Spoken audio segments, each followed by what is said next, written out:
여러분, 지금 당장 자녀분의 얼굴을 떠올려 보세요. 혹시 최근 들어 표정이 어두워지고 말수가 줄어든 것 같지 않으신가요? 저는 35년간 가정의학과에서 환자들을 진료해온 이정호 의사입니다. 최근 3년 사이 제 진료실을 찾는 환자들 중 가장 충격적인 변화가 하나 있습니다. 바로 30대에서 50대 직장인들의 번아웃 증상이 무려 340% 증가했다는 것입니다. 더욱 놀라운 사실은 이들의 부모님인 60대 이상 분들도 함께 스트레스를 받고 계신다는 점입니다. 자녀의 고통을 지켜보는 부모의 마음, 그 스트레스가 얼마나 깊은지 저는 매일 목격하고 있습니다. 오늘 제가 말씀드릴 내용은 단순한 건강 조언이 아닙니다. 여러분의 소중한 자녀와 여러분 자신을 동시에 구해낼 수 있는 실전 해독법입니다. 마지막까지 꼭 들어보시길 바랍니다. 여러분, 혹시 이런 경험 있으시죠? 자녀가 주말에도 일 이야기만 하거나 평소보다 짜증을 많이 내거나 잠을 제대로 못 자는 모습을 보신 적 말입니다. 실제로 한국직장인건강연구소 조사에 따르면 우리나라 직장인 10명 중 8명이 번아웃 증상을 경험하고 있습니다. 더 심각한 것은 이런 상황이 단순한 피로가 아니라는 점입니다. 번아웃은 세계보건기구에서 공식적으로 인정한 질병입니다. 만성적인 스트레스로 인해 뇌의 전두엽 기능이 저하되고 면역력이 떨어지며 심장질환 위험도가 2.3배까지 증가하는 무서운 상태입니다. 특히 60대 이상 부모님들은 자녀의 번아웃을 보며 함께 스트레스를 받게 됩니다. 이것을 의학적으로 대리 스트레스라고 부르는데 실제 본인이 겪는 스트레스와 거의 동일한 생리적 반응을 일으킵니다. 여러분, 번아웃에 걸린 직장인의 뇌를 MRI로 촬영해 본 결과를 보시면 등골이 오싹해질 겁니다. 서울대병원 신경과 연구팀이 발표한 자료에 따르면 번아웃 환자들의 뇌에서 감정 조절을 담당하는 편도체가 정상인보다 27% 더 활성화되어 있었습니다. 반면 이성적 사고를 담당하는 전두엽은 18%나 기능이 저하되어 있었습니다. 이것이 무엇을 의미하는지 아시겠어요? 자녀분이 평소보다 감정적이 되고 작은 일에도 크게 화를 내며 합리적인 판단을 내리지 못하는 이유가 바로 여기에 있습니다. 더 무서운 것은 신체 변화입니다. 번아웃 상태에서는 코르티솔이라는 스트레스 호르몬이 평상시에 3배에서 5배까지 분비됩니다. 이로 인해 혈압이 상승하고 혈당 조절 능력이 떨어지며 소화 기능까지 악화됩니다. 실제로 제가 진료한 김영수 씨 42세의 경우 번아웃으로 인해 체중이 한 달 만에 7kg이나 빠졌고 위궤양까지 생겼습니다. 그분의 어머니는 아들을 보며 함께 식욕을 잃고 불면증에 시달리셨죠. 하버드 의대에서 5년간 추적 연구한 결과 번아웃 환자들의 기억력과 집중력이 얼마나 떨어지는지 정확한 수치로 나왔습니다. 단기 기억력은 평균 35%, 장기 기억력은 28%, 집중 지속 시간은 무려 45%나 감소했습니다. 이는 경도인지장애 초기 단계와 비슷한 수준입니다. 여러분의 자녀분이 최근 들어 깜빡깜빡하는 일이 많아지거나 대화할 때 집중하지 못하는 모습을 보이신다면 이것은 단순한 건망증이 아닙니다. 뇌가 보내는 심각한 경고 신호입니다. 박지은 씨 38세는 번아웃으로 인해 회사 업무를 제대로 처리하지 못하게 되었고 결국 휴직까지 하게 되었습니다. 그분의 아버지는 우리 딸이 원래 똑똑했는데 왜 이렇게 되었을까 하며 자책하셨죠. 하지만 이런 증상들은 적절한 관리를 통해 회복 가능합니다. 뇌의 가소성 때문에 올바른 방법으로 접근하면 원래 상태로 돌아갈 수 있어요. 지난달 응급실에 실려온 정민호 씨 45세의 사례를 말씀드리겠습니다. 회사에서 갑자기 쓰러져 응급실로 온 것인데 검사 결과 심한 부정맥과 혈압 상승이 발견되었습니다.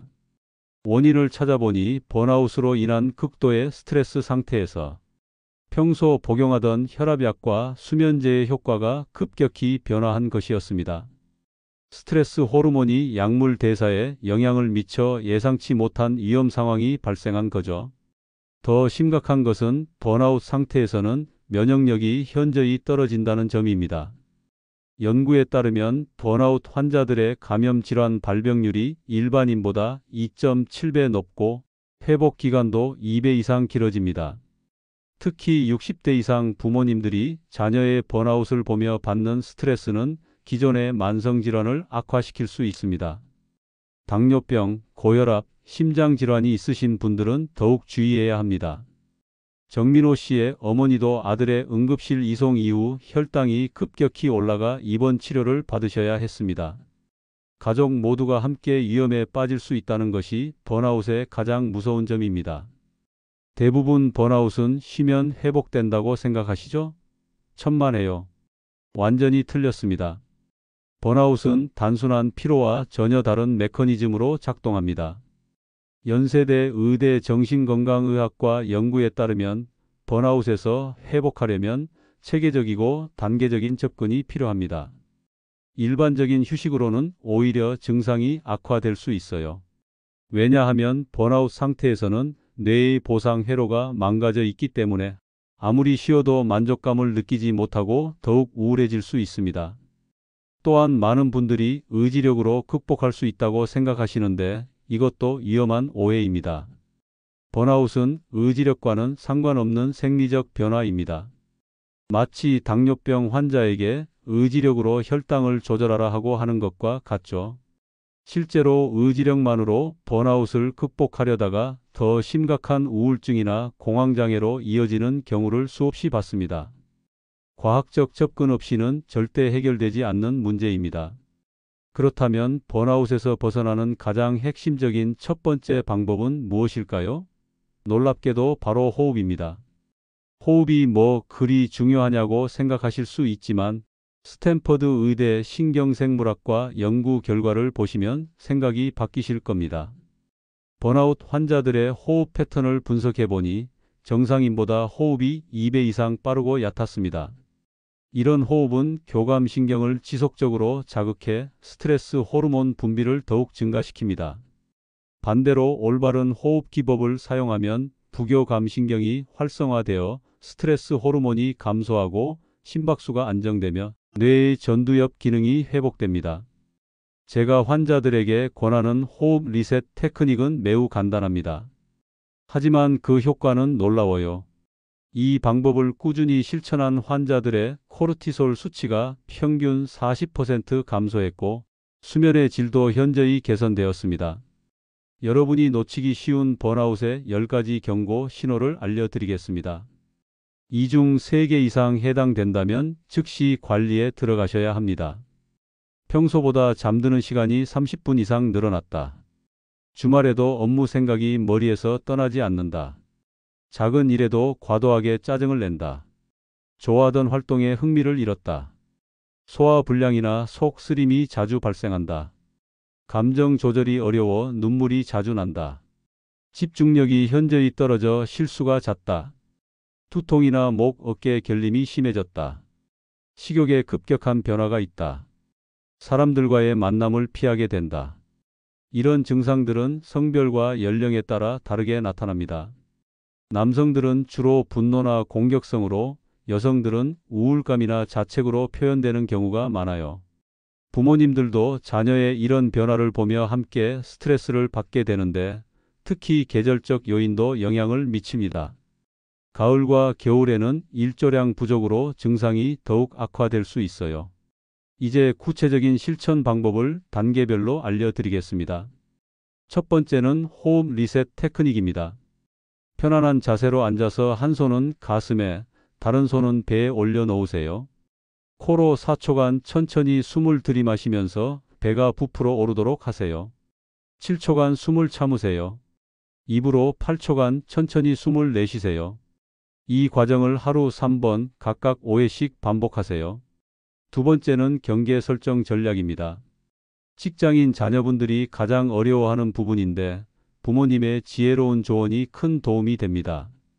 업무 시간과 개인 시간을 명확히 구분하도록 도와주세요. 퇴근 후에는 업무 관련 연락을 받지 않는 것, 주말에는 업무 생각을 하지 않는 것부터 시작하면 됩니다. 세 번째는 에너지 충전 루틴입니다. 매일 30분씩 자신만의 시간을 갖도록 격려해 주세요. 산책, 독서, 음악 감상 등 스트레스가 해소되는 활동이면 무엇이든 좋습니다. 가족들이 알아야 할 응급 신호도 중요합니다. 갑작스러운 가슴 통증, 호흡곤란, 극도의 불안감, 자해 위험성이 있는 발언 등이 나타나면 즉시 전문가의 도움을 받으셔야 합니다.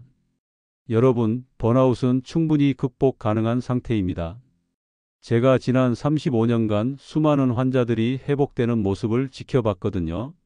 올바른 방법으로 관리하면 3일 후부터 수면의 질이 개선되기 시작합니다. 일주일 후에는 집중력이 눈에 띄게 향상되고 2주일 후에는 감정 조절이 한결 수월해집니다. 한개월 후에는 업무 효율성이 회복되고 1년 후에는 이전보다 더 건강하고 균형 잡힌 삶을 살 수 있게 됩니다.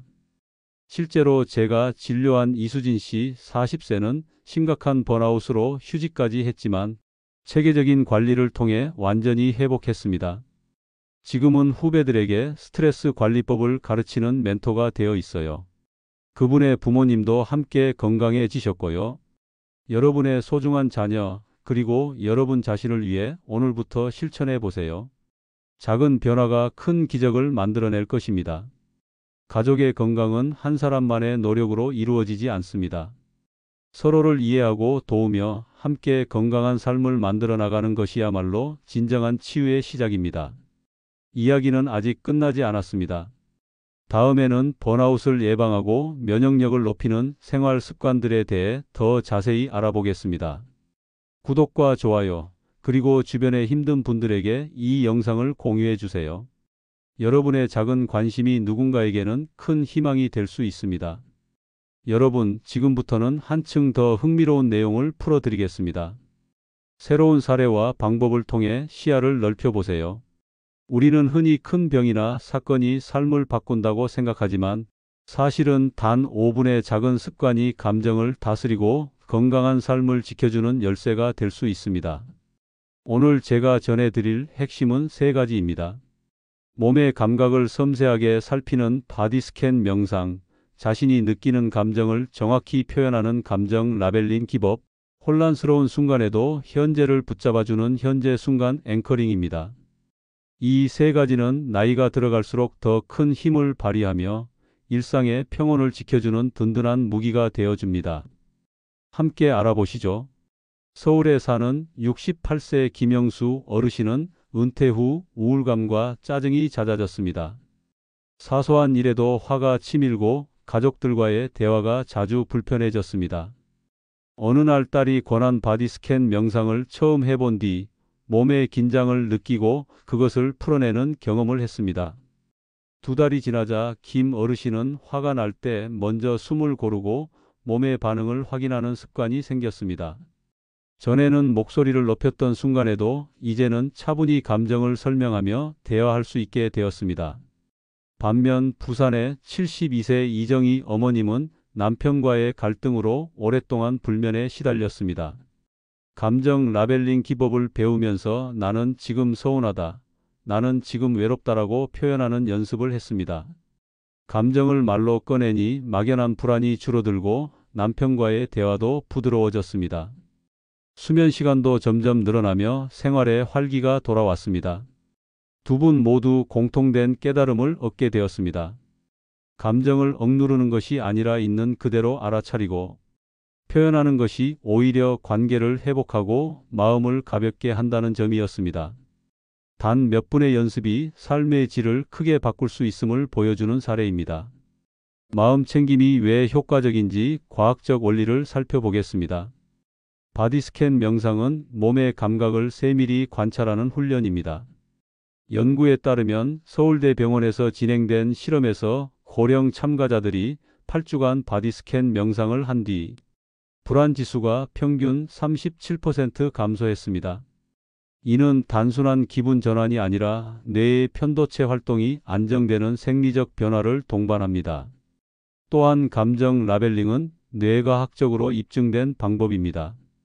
미국 UCLA 연구에 따르면 감정을 단어로 표현할 때 편도체의 과도한 반응이 줄어들고 전전두엽이 활성화되어 감정 조절이 쉬워진다고 합니다. 즉 나는 지금 화났다라고 말하는 순간 뇌가 실제로 진정되는 반응을 보이는 것입니다. 현재 순간 앵커링은 집중력과 관련이 깊습니다. 한국정신건강의학회 발표에 따르면 현재의 호흡이나 소리를 의식하는 훈련을 6주 이상 지속한 고령자 집단에서 기억력 검사 점수가 평균 15% 상승했습니다. 이는 불필요한 잡념을 줄이고 인지 기능을 보호하는 효과를 설명합니다. 이 원리들을 일상에 적용하면 단순한 기법이 아닌 과학적으로 뒷받침된 방법이라는 신뢰를 가질 수 있습니다. 즉, 마음 챙김은 기분만 좋아지는 것이 아니라 실제 뇌와 몸이 건강해지는 과정을 돕는 중요한 도구라고 할 수 있습니다. 여러분이 따라할 수 있는 하루 5분 레시피를 알려드리겠습니다. 먼저 바디스캔 명상입니다. 의자에 앉아 눈을 감고 머리부터 발끝까지 몸의 감각을 하나씩 느껴보세요. 약 2분이 소요됩니다. 이어서 감정 라벨링을 합니다.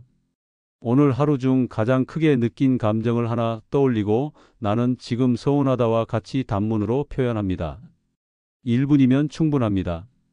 마지막으로 현재 순간 앵커링입니다. 숨을 3번 깊게 들이마시고 내쉬면서 코끝의 감각이나 주변의 소리를 집중해서 느껴보세요. 2분이면 됩니다. 실패 사례도 있습니다. 70세 박모 어르신은 처음엔 잡생각이 많아 집중이 안 된다고 포기했습니다. 하지만 시간을 줄여단 1분씩만 실천하니 점차 습관이 잡혔습니다. 반대로 꾸준히 3주간 이어간 최모 어머님은 화를 내는 횟수가 절반 이상 줄었다고 합니다. 중요한 것은 완벽이 아니라 지속성입니다. 하루 5분 3단계로 나누어 꾸준히 하는 것이 핵심입니다. 대전의 65세 한상우 어르신은 아내와 자주 다투며 혈압이 높아졌습니다. 마음 챙김 루틴을 시작했지만 처음에는 기대만큼 즉각적인 변화를 느끼지 못했습니다. 그러나 한 달이 지나자 대화 중에 화를 내던 빈도가 줄었고 혈압도 조금씩 안정되었습니다. 그는 현실적으로 기적 같은 변화를 기대하기보다 서서히 변해가는 과정을 받아들이는 것이 중요하다는 것을 깨달았습니다. 광주의 70세 김순자 어머님은 손주의 양육을 돕느라 피로가 컸습니다. 마음 챙김을 통해 나는 지쳤다는 감정을 인식하자 스스로 휴식 시간을 요구할 수 있게 되었습니다. 남들이 보기엔 작은 변화였지만 본인에겐 큰 전환점이었습니다. 두 분의 사례는 마음 챙김이 즉각적으로 모든 문제를 해결해 주진 않지만 현실적인 기대치를 가지고 꾸준히 실천할 때 삶에 의미 있는 차이를 만들어 준다는 점을 보여줍니다. 기본 루틴에 익숙해지면 3가지 습관을 더해 보세요. 아침 기상 직후 짧은 바디 스캔으로 하루의 몸 상태를 체크하기.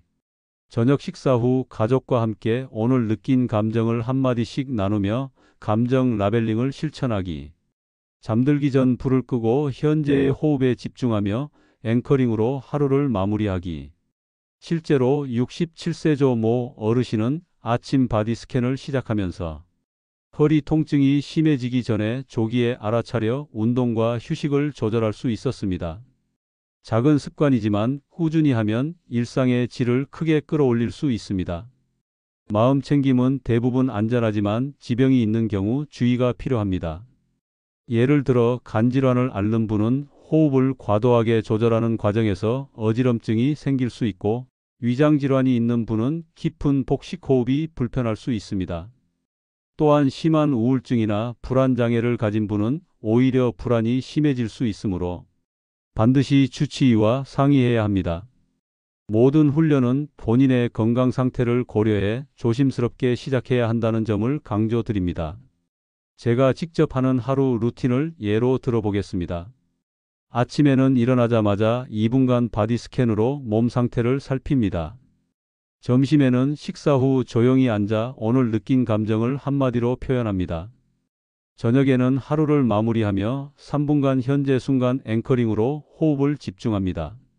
주간 루틴으로는 일주일에 한 번, 토요일 아침에 15분 정도 긴 바디 스캔 명상을 하며 일주일간의 몸과 마음 변화를 점검합니다. 이런 변형 루틴은 바쁜 일상 속에서도 유연하게 적용할 수 있고 아침과 저녁의 짧은 습관과 주말의 긴 점검을 통해 균형을 잡아줍니다. 인천의 66세 박철민 어르신은 마음 챙김을 시작한 지 2달 만에 화를 참는 힘이 커졌다고 했습니다. 대화 중에도 숨을 고르고 감정을 라벨링하면서 갈등이 줄었습니다. 성공 사례입니다. 전주의 73세 오영자 어머님은 2주간 시도했지만 잡생각이 너무 많아 중도에 포기했습니다. 그러나 그 경험을 통해 나는 지금 불안하다는 사실을 알게 되었고 그것만으로도 마음이 가벼워졌다고 합니다. 부분적 효과의 사례입니다. 69세 이재호 어르신은 꾸준히 했음에도 아직 큰 변화를 못 느끼고 있습니다. 그러나 그는 당장은 모르지만 최소한 화내는 순간에 잠깐 멈추는 습관이 생겼다고 말합니다. 이는 부분적인 성공으로 평가할 수 있습니다. 이처럼 결과는 다양하지만 모두에게 의미 있는 배움이 있습니다. 오늘은 3가지 핵심 포인트를 함께 나눴습니다. 몸을 세밀히 살피는 바디스캔 명상, 감정을 정확히 표현하는 감정 라벨링, 현재를 붙잡아주는 순간 앵커링입니다. 다양한 사례에서 보셨듯이 작은 습관이지만 삶의 방향을 바꾸는 힘이 있습니다. 여기서 멈추지 않고 계속 이어가면 더 놀라운 이야기를 만날 수 있습니다. 여러분, 다음 시간에는 또 다른 시각에서 마음 챙김의 깊이를 함께 탐구해 보겠습니다. 여러분, 매일 밤 잠자리에 들기 전 어떤 생각을 가장 많이 하시나요? 많은 분들이 몸은 누워 있지만 마음은 여전히 분주하게 움직입니다. 걱정과 긴장이 풀리지 않은 채 잠드는 습관은 결국 수면의 질을 크게 떨어뜨립니다. 저는 35년 동안 환자분들을 만나면서 단순히 잠을 못 자는 것이 문제가 아니라 낮 동안 쌓인 스트레스가 해소되지 못한 채 그대로 잠자리에 이어진다는 사실을 확인했습니다. 오늘은 이 문제를 새로운 각도에서 풀어보고자 합니다. 단순히 잠을 잘 자는 방법을 넘어 스트레스를 어떻게 내려놓고 자는가에 초점을 맞추겠습니다. 제가 강조하고 싶은 3가지 핵심은 점진적 근육 이완법, 걱정 일기 쓰기, 수면 전 마음 챙김 의식입니다. 이 3가지는 몸과 마음을 동시에 편안하게 만들어주는 가장 현실적인 길잡이가 되어줄 것입니다. 제가 만난 2분의 사례를 함께 나누고 싶습니다. 첫 번째는 62세 김정자 어머니의 이야기입니다. 김정자 어머니는 남편의 건강 문제와 자녀의 진로 걱정으로 늘 마음이 무거웠습니다. 침대에 누워도 2시간 넘게 뒤척이기 일쑤였고 아침에 일어나면 몸이 천근만근 무겁다고 하셨습니다. 저는 점진적 근육 이완법을 차근차근 알려드렸습니다. 발끝부터 머리까지 한 부위씩 힘을 주었다가 푸는 과정을 반복하도록 지도했죠. 처음에는 낯설고 귀찮다고 하셨지만 2주 정도 꾸준히 하시자 몸이 점차 이완되는 경험을 느끼셨습니다. 이후 걱정 일기를 병행하니 머릿속이 한결 가벼워졌고 한 달 뒤에는 아침에 개운하게 일어나셨다고 말씀하셨습니다. 또 다른 사례는 68세 박영호 아버지입니다. 은퇴 후 경제적인 불안감과 자녀와의 갈등으로 마음이 무거웠습니다. 술로 잠을 청하다 보니 새벽에 자주 깨고 낮에는 늘 피곤하셨습니다. 저는 술을 대신할 방법으로 마음 챙김 의식을 권했습니다. 잠자리에 들기 전 조용히 앉아 호흡에 집중하는 시간을 가지도록 말씀드렸습니다. 처음에는 5분도 힘들어했지만 지금 내 몸이 침대 위에 있다는 사실을 알아차리는 간단한 연습을 통해 점차 안정감을 찾았습니다. 6주가 지나자 술 없이도 2시간 이상 깊은 잠을 유지할 수 있게 되었습니다. 2사례 모두 완전히 똑같은 방법을 적용하지는 않았습니다. 그러나 공통된 교훈은 있었습니다. 몸을 이완시키는 습관이 반드시 필요하다는 점, 걱정을 종이에 옮기는 것만으로도 마음이 정리된다는 점, 잠자리를 하루를 정리하는 의식으로 만들어야 한다는 점입니다. 이것이 수면의 질을 높이는 핵심 성공 요인이었습니다. 왜 점진적 근육 이완법이 효과적일까요? 연구에 따르면 근육을 의도적으로 긴장시켰다가 풀어주는 과정은 신경계의 흥분을 낮추고 부교감 신경을 활성화시켜 심박수를 안정시킵니다. 이는 단순한 휴식보다 더 깊은 이완 상태를 만들어줍니다. 또한 걱정 일기 쓰기는 심리학에서 감정 외화 기법으로 불리며 뇌의 과도한 사고 회로를 진정시키는 효과가 있다는 연구 결과가 있습니다. 실제로 미국 심리학 저널에 발표된 논문에서는 일주일간 걱정 일기를 쓴 그룹이 그렇지 않은 그룹보다 불면증 점수가 유의미하게 낮아졌다고 보고했습니다. 수면 전 마음 챙김 의식은 최근 가장 활발히 연구되는 방법 중 하나입니다. 하버드 의과대학 연구팀은 간단한 호흡, 명상을 8주간 실천한 노년층에서 수면 효율이 눈에 띄게 개선되었음을 발표했습니다. 그러나 한계도 분명히 있습니다. 모든 분들이 처음부터 깊은 몰입을 경험하기 어렵고 오히려 억지로 하려다 긴장이 더 커질 수 있습니다. 따라서 짧게 그리고 편안하게 접근하는 것이 중요합니다. 이 세 가지 방법의 과학적 근거는 분명합니다. 다만 누구에게나 똑같은 효과를 약속하는 것은 아닙니다. 그렇기 때문에 저는 환자분들에게 완벽하게 하려 하지 말고 조금씩 내 몸에 맞게 적용해 보라고 조언합니다. 이렇게 균형 잡힌 접근이 오히려 장기적으로는 더 큰 도움을 줄 수 있습니다. 여러분, 이런 질문을 많이 하십니다. 의사 선생님, 근육 이완법은 꼭 매일 해야 하나요? 하루 빠지면 효과가 없어지나요? 저는 이렇게 답합니다. 많은 분들이 완벽하게 지키려다 포기하십니다. 하루에 한 번, 단 10분만 하셔도 충분히 의미가 있습니다. 또 다른 분은 이렇게 말씀하십니다. 걱정 일기를 쓰면 오히려 더 걱정이 커지는 것 같아요. 실제로 그런 경우도 있습니다.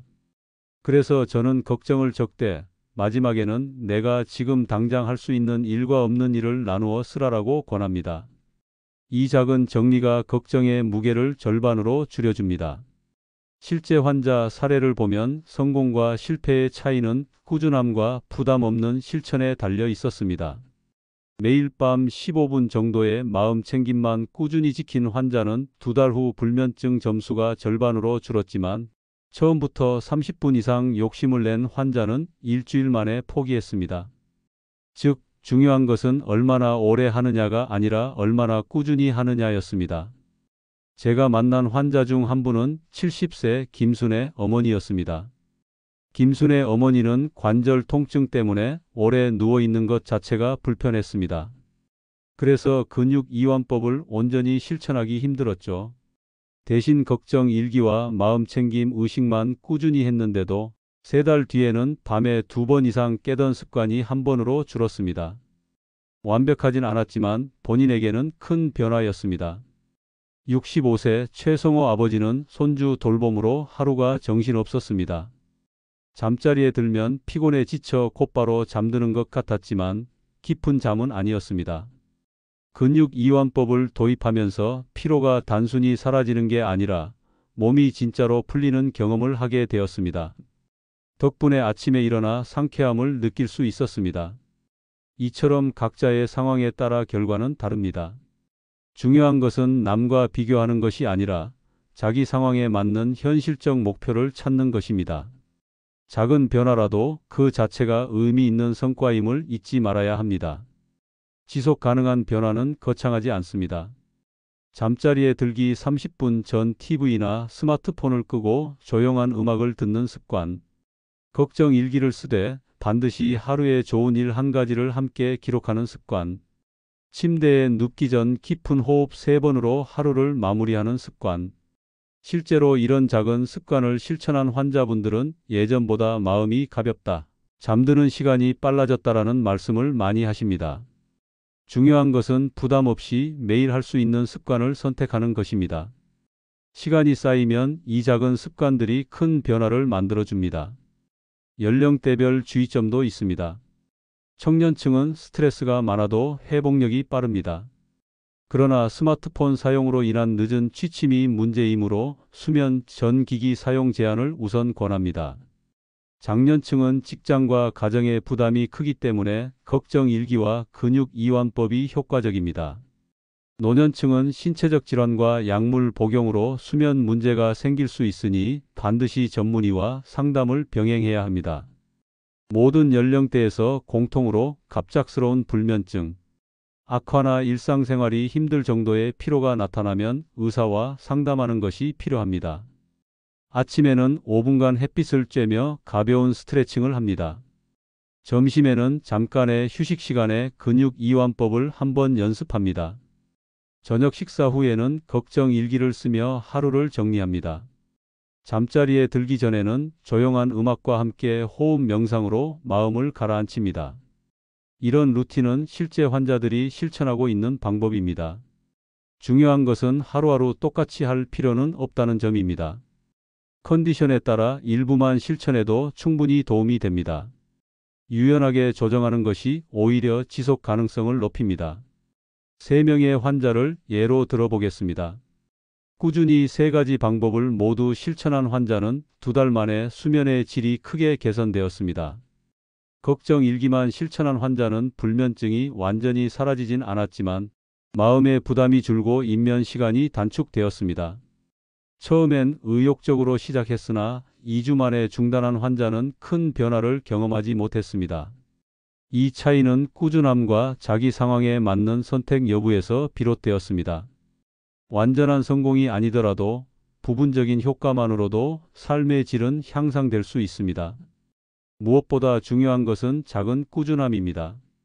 완벽하지 않아도 괜찮다는 사실을 스스로 인정하는 것이야말로 가장 큰 위로가 될 것입니다. 여러분, 오늘 우리는 3가지 핵심 포인트를 함께 살펴보았습니다. 몸을 풀어주는 점진적 근육 이완법, 마음을 가볍게 하는 걱정, 일기, 그리고 하루를 정리하는 수면 전 마음 챙김 의식. 이 3가지는 단순한 기술이 아니라 삶의 태도를 바꾸는 열쇠가 될 수 있습니다. 지금까지의 성과를 인정하면서도 아직 말씀드리지 않은 마지막 비밀이 남아 있습니다.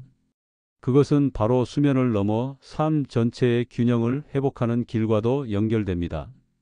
조금만 더 함께 걸어가면 여러분은 완전한 해답을 찾게 되실 것입니다. 여러분, 이제 지금까지의 흐름을 정리하고 삶에 바로 적용할 수 있는 지혜를 나누겠습니다. 우리가 살아가면서 겪는 많은 스트레스 중에서도 가장 힘든 것이 관계 속에서 생기는 갈등과 부담입니다. 오랜 세월 환자분들을 만나며 제가 깨달은 것은 경계선을 세우지 못해 마음이 무너지고 결국 건강까지 해치는 경우가 많다는 사실이었습니다. 오늘은 3가지 핵심 포인트를 알려드리겠습니다. 건강하게 거절하는 방법을 익히는 것, 감정을 분리해 상황을 객관적으로 보는 기술, 자기 자신을 다독이며 위로하는 실습입니다. 이 3가지가 함께 어우러질 때 비로소 관계 스트레스에서 벗어나 마음의 균형을 되찾을 수 있습니다. 지금부터 차근차근 알아보겠습니다. 김영자 할머니는 평생 가족을 위해 헌신해 왔습니다. 그러나 며느리가 자주 집안일까지 부탁하자 차마 거절하지 못해 허리 통증이 심해졌습니다. 마음은 부담스럽지만 싫다는 말을 꺼낼 수 없었던 것이죠. 그러던 중 상담에서 건강한 거절법을 배우고 짧게는 이번에는 어려울 것 같아요 라고 말하는 연습을 시작했습니다. 처음에는 미안한 마음이 컸지만 점차 며느리도 이해하게 되었고 영자 할머니는 몸과 마음이 한결 가벼워졌습니다. 이순자 할아버지는 친구 모임에서 늘 분위기를 맞추느라 술자리를 빠지지 않았습니다. 하지만 건강이 악화되면서도 여전히 사람들의 기대를 의식해 무리했습니다. 결국 병원에 입원하게 되자 그는 감정적 분리 기술을 배웠습니다. 친구들의 시선을 자신의 가치와 분리해 생각하니 더 이상 모임을 빠진다고 죄책감을 느끼지 않았습니다. 이후 그는 가볍게 차를 마시는 모임으로 바꾸며 건강을 지킬 수 있었습니다. 이 2사례의 공통된 메시지는 분명합니다. 관계 속에서 자신을 잃지 않고 경계선을 세워야만 비로소 진정한 자유와 평안을 얻을 수 있다는 것입니다. 경계선을 세우고 자기 돌봄을 실천하는 원리는 단순히 심리적인 위안이 아니라 실제로 건강에도 깊은 영향을 미칩니다. 연구에 따르면 관계에서 거절을 못하는 사람은 그렇지 않은 사람보다 우울증 발생률이 2배 높다고 합니다. 또한 스트레스를 꾸준히 관리한 그룹은 심혈관 질환 위험이 눈에 띄게 낮아졌다는 결과도 있습니다. 과학적 자료를 보면 미국 심리학회에서는 경계선 훈련을 받은 노인 그룹이 6개월 후 불안 점수가 30% 이상 감소했다고 보고했습니다. 또 다른 연구에서는 자기 위로 실습을 한 참여자들이 면역 기능이 개선되고 수면의 질도 높아졌다고 합니다. 여러분이 바로 실천할 수 있는 레시피를 알려드리겠습니다. 우선 하루에 단 한 번 작은 부탁을 거절하는 연습을 해보세요. 예를 들어 오늘은 몸이 피곤해서 어려워요처럼 짧고 솔직하게 말하는 것이 좋습니다. 처음에는 불편할 수 있지만 3일에서 5일만 지나도 점차 익숙해집니다. 다음은 감정 분리 연습입니다. 상황이 생겼을 때 노트에 이것은 내 문제인가, 상대의 기대인가라고 적어보세요. 5분에서 10분 정도만 시간을 들이면 마음이 훨씬 정리됩니다. 마지막은 자기 위로 실습입니다. 거울을 보며 나는 잘하고 있어라는 말을 하루 3번 아침, 점심, 저녁으로 반복해 보세요. 실제로 실패 사례도 있었습니다. 한 분은 거절 후 상대가 서운해하자 죄책감이 커졌습니다. 그러나 멈추지 않고 꾸준히 실천한 끝에 오히려 관계가 더 건강하게 바뀌었습니다. 박정자 할머니는 손주 돌봄을 매일 맡으면서 지쳐 있었습니다.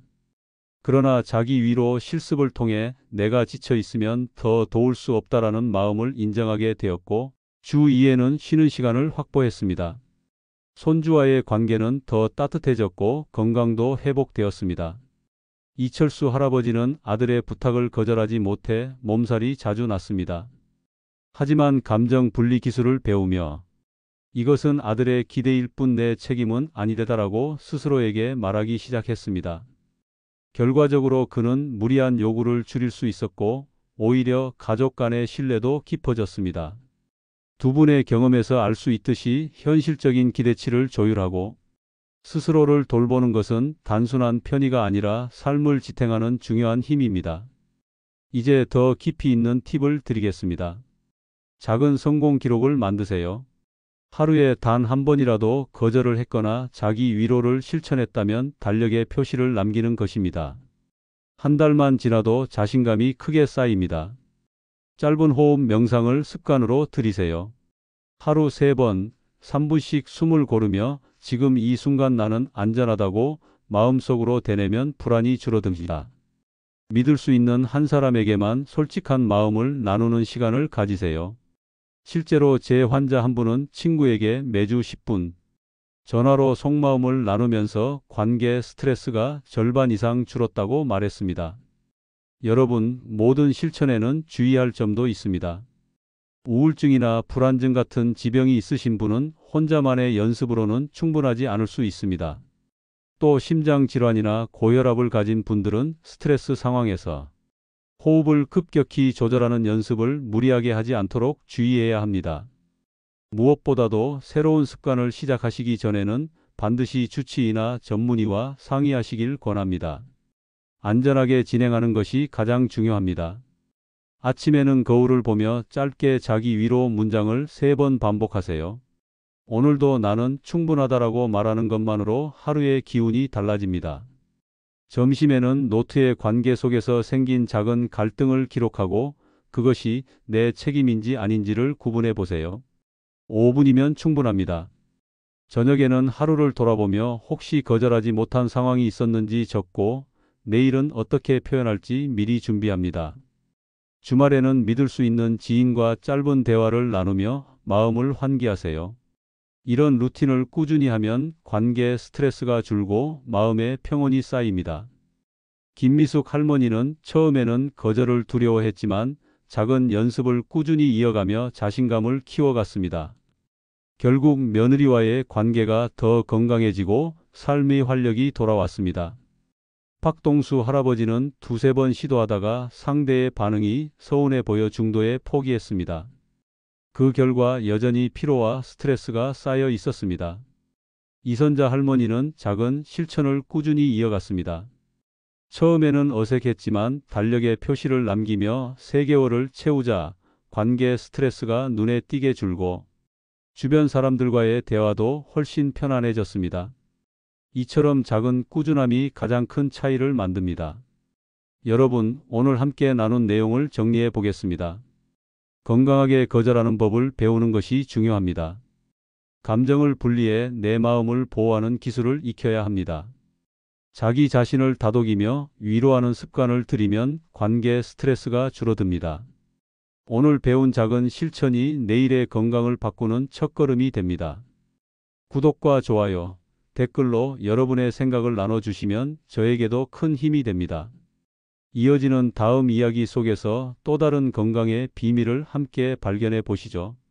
여러분, 이제 마지막 여정입니다. 지금까지의 흐름을 정리하고 삶에 바로 적용할 수 있는 지혜를 나누겠습니다. 우리가 만성 불안을 대할 때 단순히 마음을 다잡으려는 의지력만으로는 한계가 있다는 것을 보셨을 겁니다. 오늘은 그 불안을 다루기 위한 3가지 핵심 포인트를 함께 짚어보겠습니다.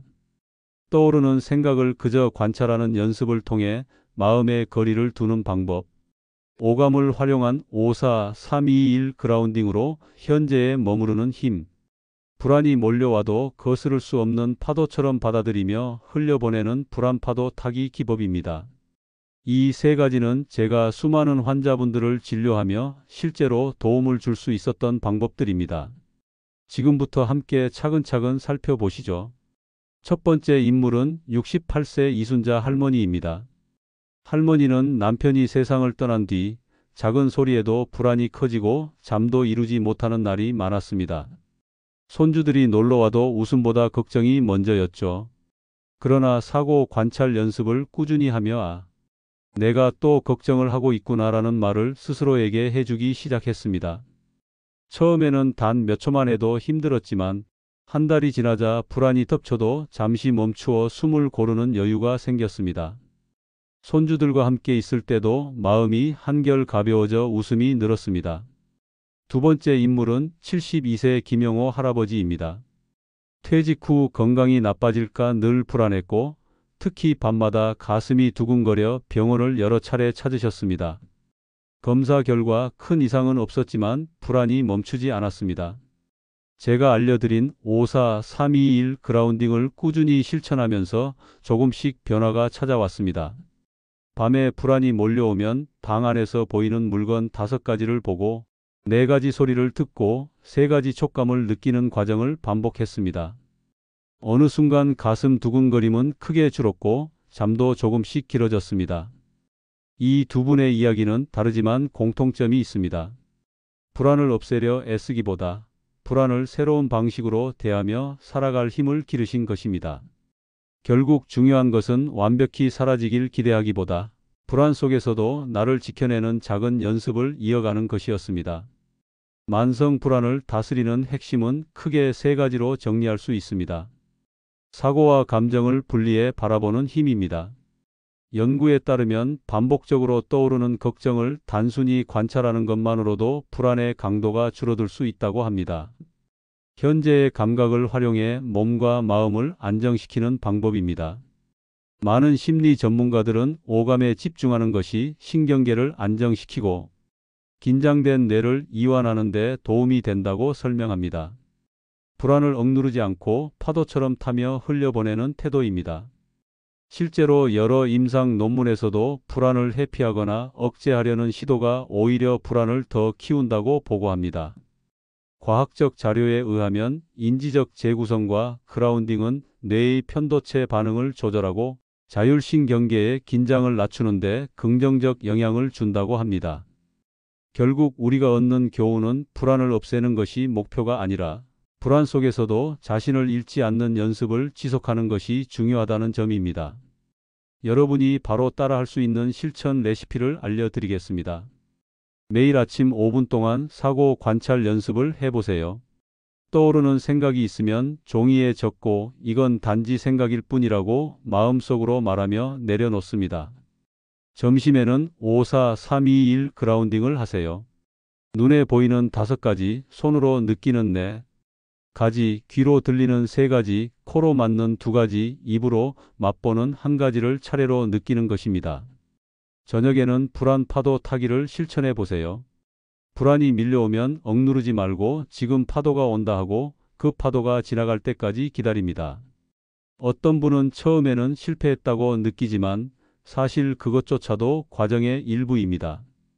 두세 번의 실패 뒤에 조금씩 성공의 경험이 쌓입니다. 하루에 10분에서 15분만 꾸준히 시간을 내어도 몸과 마음이 차츰 변하는 것을 느끼실 수 있을 겁니다. 정미숙 할머니는 66세로 늘 손주 돌보는 일에 바빠 자신을 돌볼 여유가 없었습니다. 그러나 불안이 심해져 결국 병원을 찾으셨고 제가 알려드린 사고 관찰과 그라운딩을 시작했습니다. 한 달이 지나자 이제는 걱정이 밀려와도 한 발짝 떨어져 바라볼 수 있게 되었어요 라고 말씀하셨습니다. 완전히 없어지지는 않았지만 예전처럼 온몸이 마비되는 듯한 불안은 줄어든 것입니다. 70세 조철수 할아버지는 처음에는 열심히 실천하다가 중간에 포기하셨습니다. 이렇게 한다고 달라지겠나 하는 마음 때문이었습니다. 그러나 다시 시작해 보자고 권유드리자 이번에는 하루 5분만 꾸준히 하셨고 2달 뒤에는 불안이 여전히 있지만 예전처럼 두렵지 않다는 말씀을 하셨습니다. 현실적인 기대치 속에서 조금씩 변화를 느끼는 것, 그것이 가장 큰 성과였습니다. 더 깊이 있게 실천하려면 몇 가지 습관을 더해 보세요. 불안 일기를 작성하는 것입니다.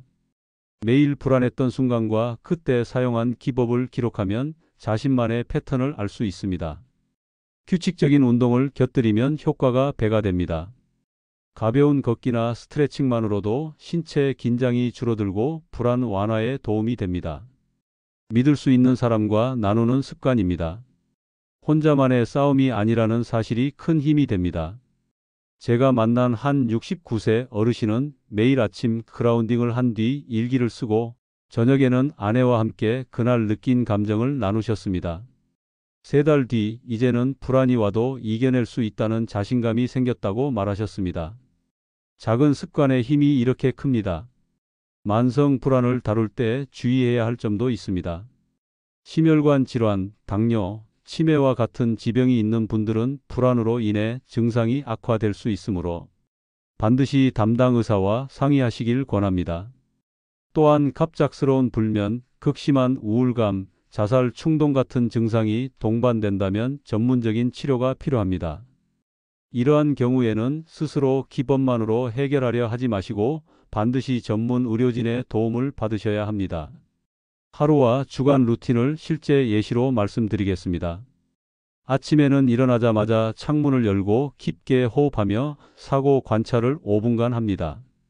점심 식사 후에는 5-4-3-2-1 그라운딩을 하며 잠시 마음을 재정비합니다. 저녁에는 불안 파도 타기를 연습하며 하루를 마무리합니다. 주중에는 이 3가지를 기본으로 일주일에 3번은 걷기 운동을 추가합니다. 주말에는 가족과 함께 자신의 경험을 나누며 대화를 나누는 시간을 가지면 더욱 좋습니다.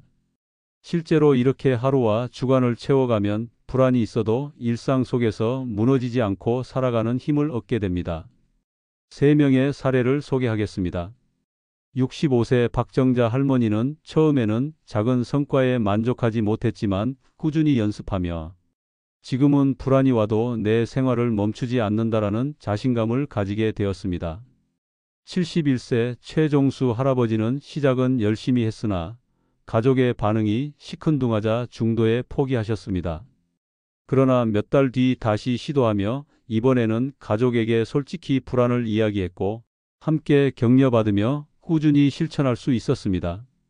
마지막으로 67세 김말순 할머니는 매일 10분씩 6개월간 꾸준히 연습했습니다. 결과적으로 지금은 불안이 찾아와도 이 또한 지나간다라는 믿음으로 살아가십니다. 3분의 모습은 다르지만 작은 꾸준함이야말로 불안을 다루는 가장 확실한 힘이라는 메시지를 전해줍니다. 여러분, 오늘 함께한 여정을 정리해 드리겠습니다. 사고를 관찰하며 생각과 나를 분리하는 힘, 오감을 활용한 그라운딩으로 현재에 머무는 힘, 불안을 파도처럼 받아들이며 흘려보내는 태도. 이 3가지가 우리 삶을 지탱하는 든든한 도구가 될 수 있습니다. 오늘 끝까지 함께해 주셔서 진심으로 감사합니다. 여러분의 매일이 조금 더 건강하고 행복해지길 바랍니다. 구독과 좋아요, 댓글로 함께 나누어 주시면 큰 힘이 됩니다.